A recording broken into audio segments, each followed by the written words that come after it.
Hi guys, welcome back to Queen Bee TV. So this is my channel, my vlog. And I'm back.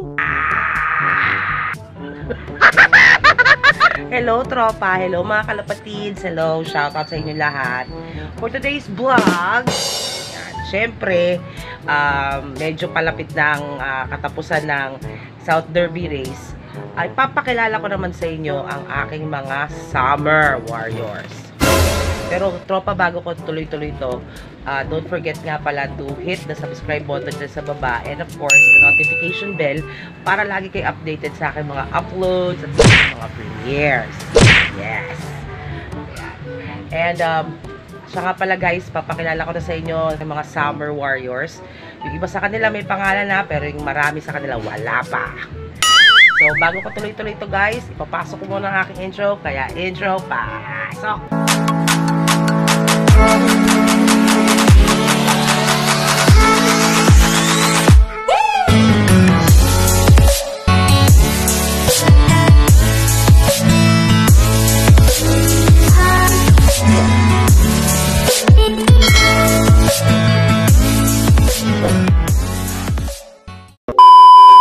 I'm back guys. So ayan, nakikita niyo yung loft, di pa kami nakakapaglinis, dumi. So I'm back. So papakilala ko sa inyo isa-isa ang aking mga summer warriors. Pero bago ko sila ipakilala sa inyo tropa, meron nga po pala kaming update.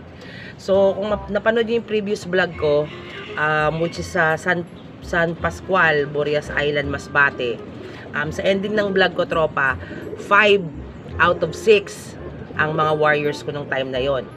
Meron akong good news sa inyong lahat guys. So kinabukasan, naging 6 out of 6 na mga South natin tropa. Dahil umuwi si Batik. Papakita ko sa inyo muna yung video nung pagdating niya kinabukasan. So ayan, makikita nyo guys, dumating siya, as in tumutulo tropa yung dugo niya, as in promise. Nung time na ginawa yung video na yan, akala namin ni B, yung isang side lang niya ang technically butas. Hindi siya talaga butas. Sa gas-gas talaga. Yun yung akala namin nung una, gas-gas lang. Pero makikita niyo sa video, grabe yung tulo ng dugo. Okay? Pero, nung tinignan ulit ni JB, dyan sa video, na kaliwat kanan pala yung butas niya. Tapos may mga pasapa-sapa pa siya. So, I therefore conclude na kaya hindi siya nakauwi is na Falcon. Pero, kita nyo naman yung video guys, umuwi pa rin siya. So, para sa akin, na nag-aalaga, napakalaking bagay na nakakatuwa. Feeling ko nga, winner na ako eh. Kasi imagine nyo yung hirap na dinalas ng kalapate. Kahit tumutulo yung dugo niya, nag-choose siya na lumaban para makauwi. So, ito na po si Batik ngayon guys. Ayan na si Batik. Ayan, makikita nyo yung ilalim niya. Pasintabi na sa mga medyo sensitive. Ayan o, ayan yung butas niya. Tsaka ayan. Tapos puro pasapa siya sa ilalim. Ayoko nang anuhin yung pakpak niya dahil syempre masakit siya. So pinapakita ko lang sa inyo na 6 out of 6 po si BJ Lop sa Burias Island. Dahil umuwi. Ayan, umuwi ang macho guapito ko si Batik. Huwag mo kalahin nyo, umuwi. Ayan, isa. So, bilang ganti, parang panatang makabayan na, bilang ganti, syempre nag-decide ako, si JB gusto pang isa lang eh. Dahil na-prove na nga nung kalapati yung lakas niya, diba? Sa ibang panshare, yung sinasabi ko sa inyo pagkakaiba namin ni JB. Si JB ang nasa panshare side, ako yung more on the, more heart, more love side ako. So, nag-decide po ako, hindi siya. Nag-decide po ako na ipahinga na si Batik, kasi hodang na entry mo, at sa summer na lang po namin siya ililipad. Okay? Na-prove niya na yung niya eh, yung worth niya eh. Sasabihin ng ibang panshare, na-prove na pala, ba't di mo paliparin? Ikaw kaya lumipad? Ang ganito itsura mo. So, papahingayin ko po muna si Batik. Summer na lang siya ulit lalarga. So, pinapakita ko lang sa inyo ang aking pang-anim na South Warrior, Tawid Dagat, Burias Island. Ayan guys, si Batik. So, let's start! Simulan na natin ang introduction ng aking mga summer warriors guys. So umpisahan ko na sa isa sa mga kalapati na pinangalanan ko na bago ko pagawin tong video na to. Ito po si Julia. Malalaman nyo mamaya kung bakit siya Julia. Ito po si Julia. Ayan, Grisel po siya. Ayan. So, anak po to nung bigay sa atin ni Sir Peter Paul Blanco, shout out, si PB. So, anak ni Peter, anak nung kalapate na gift bird sa atin ni Sir Peter Paul. Ayan, Grisel po siya, babae siya guys. Ayan. Isa siyang galing sa linyada ni PB at saka Joston. Yun po yung mga magulang niya. So, ayan guys, si Julia. So, second bird. Ayan. Dahil tayo po ay may Julia, meron tayong Julio. Si Julia at Julio. Yeah, magkamukha sila guys. So, kung matatandaan nyo dun sa South, yung isa sa mga young bird natin na nawala, si Baby G, kapatid po nila yon. Obviously, kasi kamukha po nila. Ayan. Ito po si Julio guys. So, lalaki siya. Galing din po sa linyada ni PB at saka nung Joston. So, ayan guys, si Julio. So, our third bird, by the way, yung mga una kong pinakapakilala, mga naka-club ring po yon ng CRPC. So, shout out Boss Lando. Lilipad na si BJ Love sa CRPC sa summer for the first time. So, ang third bird natin, ito po, isa siyang checkered. Ito po ay linyada ng Randy Reyes at saka Crack. Ayan, checkered po siya. Ang tawag na lang natin sa kanya guys, si Pogi. Ayan. Yan ang ating third warrior ng summer. Si Pogi.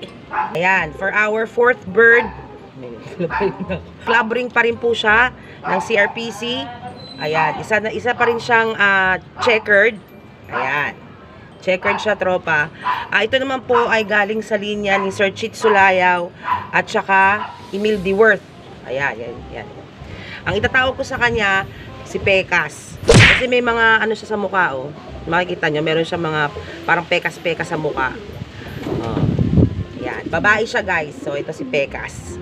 And for our fifth bird guys, itong kalapati na to, lagi ko itong napagkakamalang si Darken. Kasi halos magkamukha sila. Pareho silang dark check. So, ayan guys, ang ating fifth bird. Dark check po siya. So, ang linya naman niya is Harry C. at saka Emil Deworth. Ayan. Lalaki siya, tropa. So, dahil kamukha siya ni Darken, ipapangalan ko na lang sa kanya si Dark.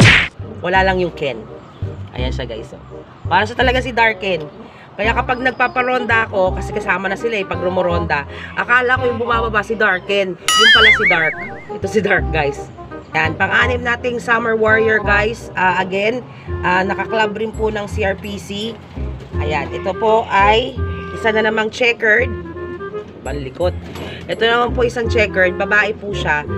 Stitch bout po siya both sides. Kanina, nung hawak-hawak ko siya, napakahinhin niya. Pero ngayon na, ipipresent ko na siya sa inyo, bigla siyang pumipiglas.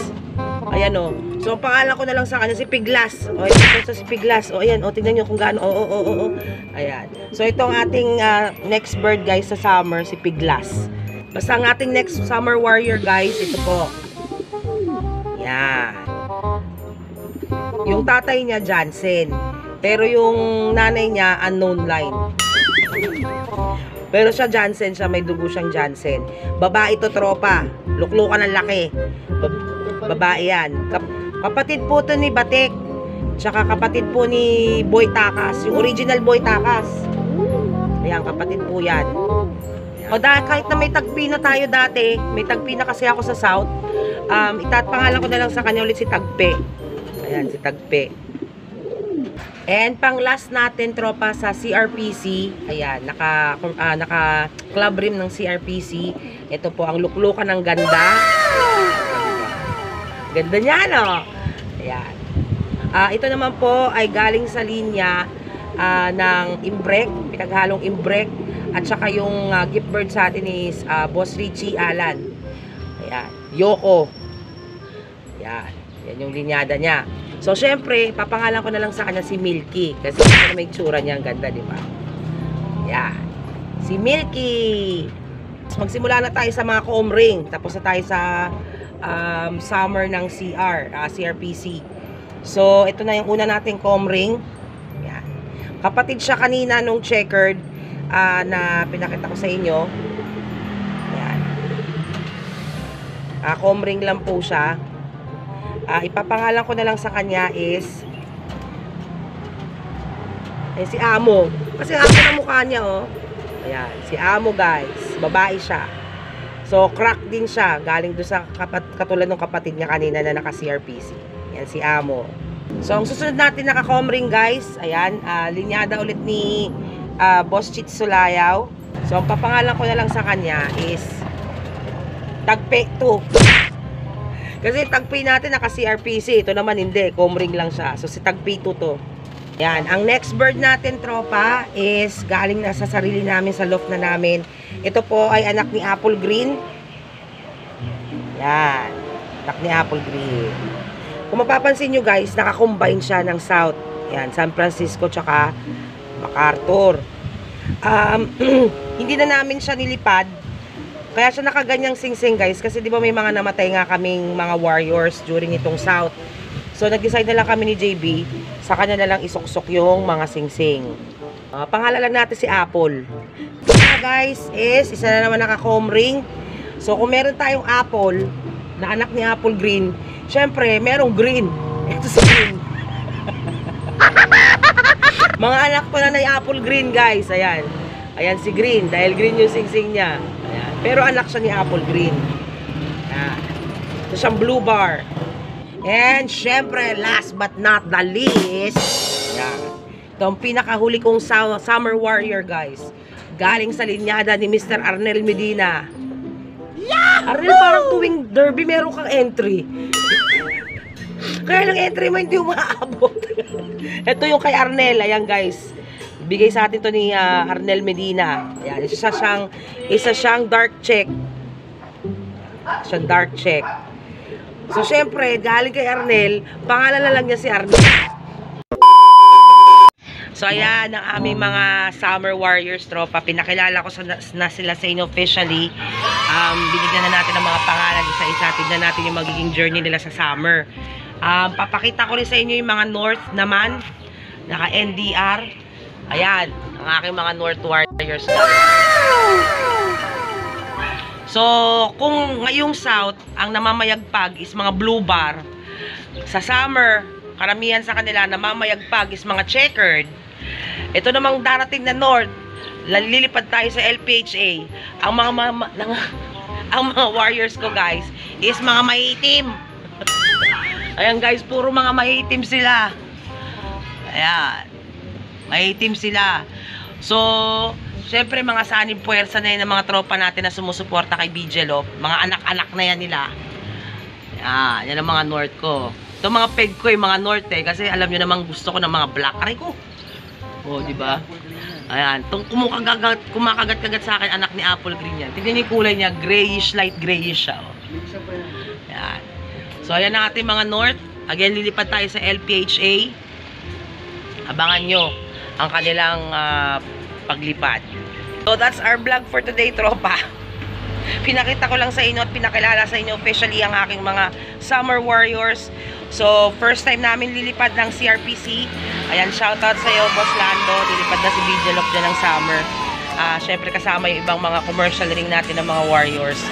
At syempre, pinakita ko na rin sa inyo, in a way, yung glimpse ng aking mga North para sa LPHA. Shoutout, Boss Tok. Shoutout, Boss Chris. Shoutout, Boss Ryan. Pagod namin shoutout. So, that's our vlog for today, guys. Kung di pa pala kayo nakasubscribe sa aking YouTube channel, please to subscribe to Queen Bee TV and aking logo. And, of course, don't forget to hit the notification bell para lagi kayo updated sa aking mga uploads at sa aking mga premieres. Paano tropa? Hanggang dito na lang po si Queen Bee. See you on our next vlog. Bye-bye!